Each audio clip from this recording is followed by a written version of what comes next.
সকালটা শুরু করলাম একটু নরম আলো আর পাখির শব্দে। পাখির শব্দটা রাখতে পারি নাই বাজে সাউন্ডের জন্য। আজকে দিনটা শুরু করলাম জানালার পাশে দাঁড়িয়ে।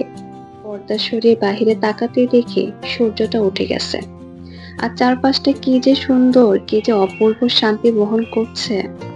এই সময়টা আমার কাছে অনেক প্রিয়, নিজেকে নতুন করে শুরু করার। আসসালামু আলাইকুম দর্শক মন্ডলী, কেমন আছেন সবাই? আশা করি যে যেখান থেকে যে অবস্থায় আমার এই ভিডিওটা দেখছেন সবাই অনেক ভালো আছেন। আলহামদুলিল্লাহ, আপনাদের দোয়ায় আমিও ভালো আছি। সকালের শুরুটা যদি হয় একটু আলো, একটু প্রশান্তির মধ্যে, তাহলে পুরো দিনটাই যেন গুছিয়ে যায়। আজকের সকালটা একটু অন্যভাবে শুরু করলাম, একটু রোদ মেখে আর জানালার পাশে দাঁড়িয়ে। বাইরের সবুজটা দেখে কি যে মনটা ভালো হয়েছে, একদম মন ভরেই গেছে। এই ছোট ছোট মুহূর্তগুলি কিন্তু আমাদের জীবনের শান্তি হয়ে দাঁড়ায়।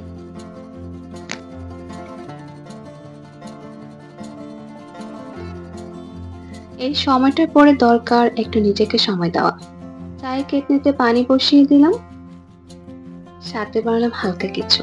আজকের জন্য পরোটা সবজি ভাজি। নাস্তা বানানোর সময়টুকু যেন একটা থেরাপি। টেবিলে বসে গরম চায়ের কাপে এক চুমুক, এতে মনটা যেন একদম শান্তিতে ভরে যায়। এই সময়টা আমার সবচেয়ে নিরিবিলি, নিজের সাথে সময় কাটানোর, নিজেকে নিজের সঙ্গে কথা বলার। এই কথাগুলো যে এতক্ষণ বলেছি, এগুলো শুধু আমার কল্পনা। আর বাস্তবে সকালে ঘুম থেকে উঠেছি, বাচ্চা সামলাইছি, তাদের যত কার্যকলাপ আছে সব করেছি, ঘর গুছাইছি, এখন চলে আসছি নাস্তা বানাতে। আর এই যে সবজি ভাজির পরোটা এই পর্যন্ত যেতে পারবো না, কোনো রকমের রুটি বানাইছি, কালকে তরকারি ছিল সেটা দিয়ে খেয়ে নিব। ওইগুলো এখন আমার কল্পনা, কোনো একদিন হবে ইনশাল্লাহ।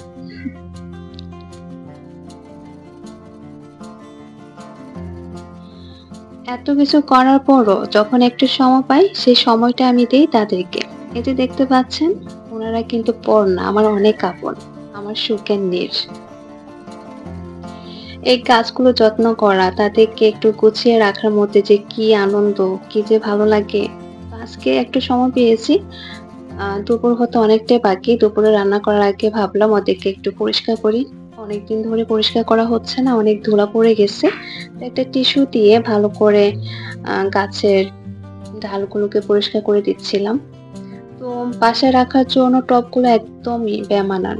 তো ভাবলাম আজকে নিজের মতো করে একটু রাঙিয়ে দিই। বাসায় কয়েকটা ফেব্রিক্সের রং ছিল, ওইগুলো দিয়ে একটু নিজের মতো করে ডিজাইন করে নিব। তার আগে আমি গাছটার ভিতরে যে মরা ডালগুলো রয়েছে সেগুলো পরিষ্কার করে নিচ্ছি। আর টপের উপরে যে ময়লাগুলো পড়ে আছে সেগুলো একটু আলতোভাবে পরিষ্কার করার চেষ্টা করছি।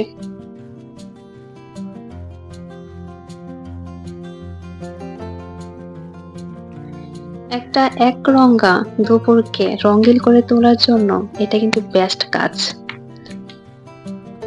রং তুলি হাতে নেওয়া মাত্রই যেন সময়টা ধীরে ধীরে চলে।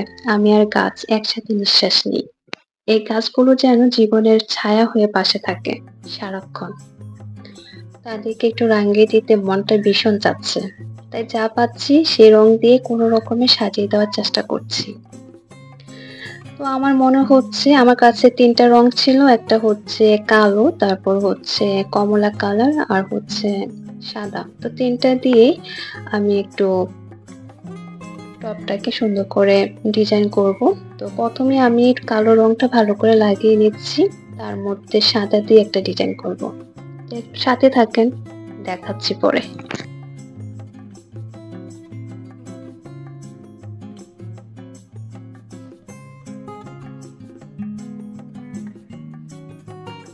রংগুলা কিনেছিলাম অন্য একটা কাজের জন্য।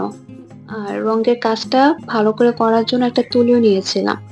তুলিটা বাসায় আসার পর আমার বাচ্চারা আহত করেছে ১ম, তারপরে নিহত করেছে আর এখন নিখোঁজই করে ফেলছে। আজকে কাজ করার জন্য অনেকবার খুঁজছি, কোথাও খুঁজে পাইলাম না।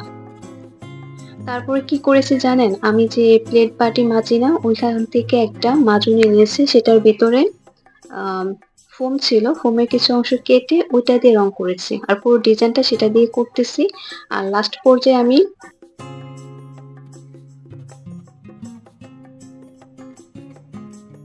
নিচের অংশটা আমি কালো করে নিয়েছি। তার উপরে একটু ভালো লাগার জন্য ওই যে ফোমটা নিয়েছিলাম সেটা দিয়ে একটা ডিজাইন করে দিয়েছি। সেটা হচ্ছে সাদা দিয়ে। তো উপরে মনে হচ্ছে কালোটার সাথে সাদাটাই বেস্ট যাবে। তাই আমি উপরে যে রাউন্ডটা আছে সেই রাউন্ড অংশে আমি সাদা করে নিয়েছি। তো এখন বাকি হচ্ছে কমলা কালারটা। তো ওইটা তো আবার কষ্ট পাবে, আমাকে তো ব্যবহার করে নাই। তো এটা দিয়ে একটু ফোঁটা দিয়ে দিচ্ছি, দেখি কেমন লাগে। তো আমার মেয়ে বলতেছিল, "হ্যাঁ আম্মু অনেক সুন্দর লাগবে, দিতে থাকো।" তো আমি দিতেছিলাম, মেয়ে যেহেতু উৎসাহ দিয়েছে, করা যায়।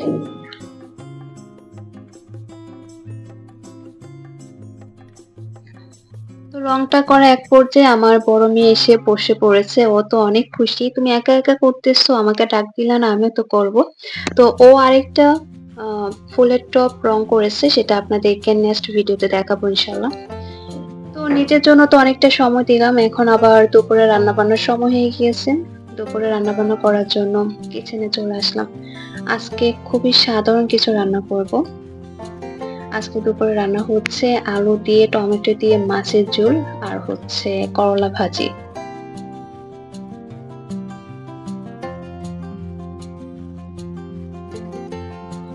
রান্না করার জন্য আমি সবকিছু গুছিয়ে নিয়েছি। এখন হচ্ছে রান্না করে ফেলবো। সবকিছু একসাথে গুছিয়ে ফেললে রান্নাটা করতে বেশি সময় লাগে না।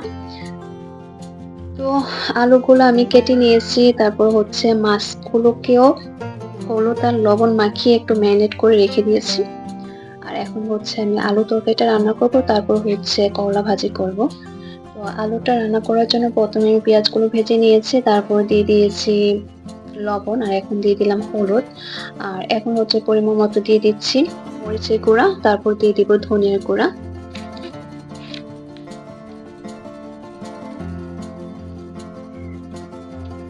সবগুলো মসলা দিয়ে একটু নেড়েচেড়ে ভালো করে কষিয়ে নিব।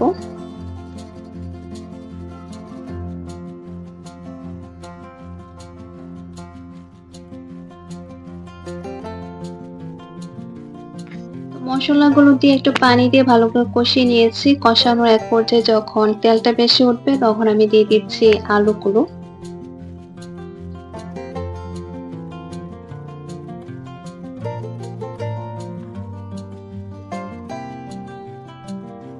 আলুগুলো দিয়ে এখন মসলার সাথে ভালো করে নেড়েচেড়ে মিশিয়ে দিচ্ছি।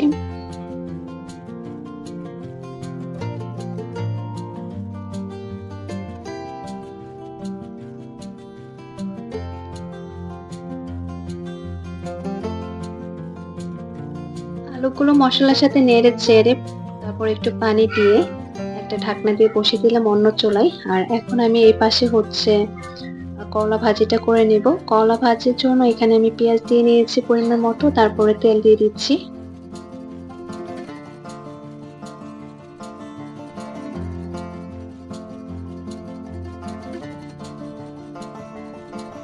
করলা ভাজি করার জন্য এদিকে হচ্ছে আমি পেঁয়াজটা ভেজে নিচ্ছি। আর অপর পাশে তো আমি আ আলু তরকারিটা রান্না করে নিব। তার জন্য আলুটা কষিয়ে নিচ্ছিলাম। তো একসাথে ২ চুলায় বসিয়ে দিলে সময় বাঁচে, তাড়াতাড়ি হয়ে যায়। কিন্তু আমার সমস্যা হচ্ছে আমাকে তো একটু পরপর বাচ্চাদের কাছে যাওয়া লাগে। ২ চুলায় বসাইলে অনেকটা সমস্যায় পড়ে যাই। আর এক চুলায় রান্না করতে গেলে আবার সময় লেগে যায়। কিন্তু আজকে একটু লেট হয়ে গেছে। ওই যে ফুলের টবের কাজটা ধরেছি। ভেবেছিলাম অল্প সময় করে ফেলবো। পরে আবার আমার মেয়েটা গেছে আমার কাছে। ও আবদার করলো, ও একটু কাজ করতে চায়। তো ওকে দিলাম। তো ও আরেকটা টবের কাজ করেছে, সেটা আমি নেক্সট ভিডিওতে দেখাবো। তার জন্য অনেক বেশি সময় লেগে গেছে। আর আজকে দুপুর প্রায় ১২টা বেজে গেছে রান্না বসাতে। তাই তাড়াতাড়ি করার জন্য ২ চুলায় বসিয়ে দিয়েছি। তো এখন হচ্ছে ভাজিটা করার জন্য আমি পেঁয়াজটা যখন হালকা ভাজা হয়ে গিয়েছে তারপরে দিয়ে দিয়েছি স্বাদ মতো লবণ আর হচ্ছে হলুদ। আর এখানে আমি কোনো প্রকার পানি ব্যবহার করব না। তেলের মধ্যে হলুদ আর লবণটা দিয়ে একটুখানি ভেজে নিয়েছি। তাতে করে করলার যে একটা কালার হবে তো ওইটা খুব সুন্দর হবে। তারপরে হচ্ছে করলা আর হচ্ছে আলু যে কুচি করে রেখেছিলাম সেগুলো দিয়ে দিয়েছি। আর এখন একটা ঢাকনা দিয়ে কিছুক্ষণ বসিয়ে রাখবো। তারপরে করলাটা একটু নেড়েচেড়ে দিব। আর অপর পাশে হচ্ছে আমার আলু কষানোটা হয়ে গিয়েছে। ওখানে ঝোলের পরিমাণ করে পানিটা দিয়ে দিয়েছি।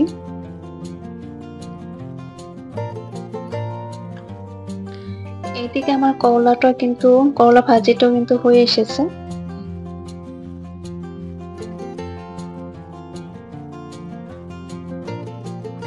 এভাবে করলা ভাজিটা করলে তেতো যে একটা ভাব থাকে সেটা থাকে না। তো করলা ভাজিটা হয়ে গিয়েছে, এখন হচ্ছে আলুর তরকারির জন্য মাছগুলো ভেজে নিব।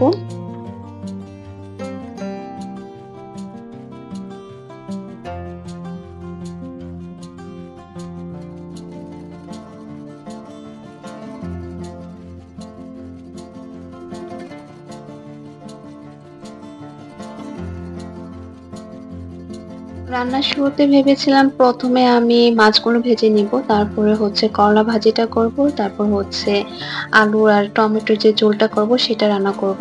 কিন্তু পরে ভাবলাম না, ওইভাবে করতে গেলে আমার অনেক সময় লেগে যাবে। তার জন্য প্রথমে আমি আলুটা কষিয়ে নিয়েছি, তারপর হচ্ছে করলা ভাজিটা করে নিলাম। আর আলু তরকারিটা পুরোপুরি হতে হতে আমি মাছটা ভেজে নিচ্ছি। আজকে রান্নাটা অনেক বেশি তাড়াতাড়ি হয়ে গিয়েছে, একটু লেট হয়ে গেছিল বসাতে, কিন্তু রান্নাটা করতে অনেক সময় বেঁচে গেছে।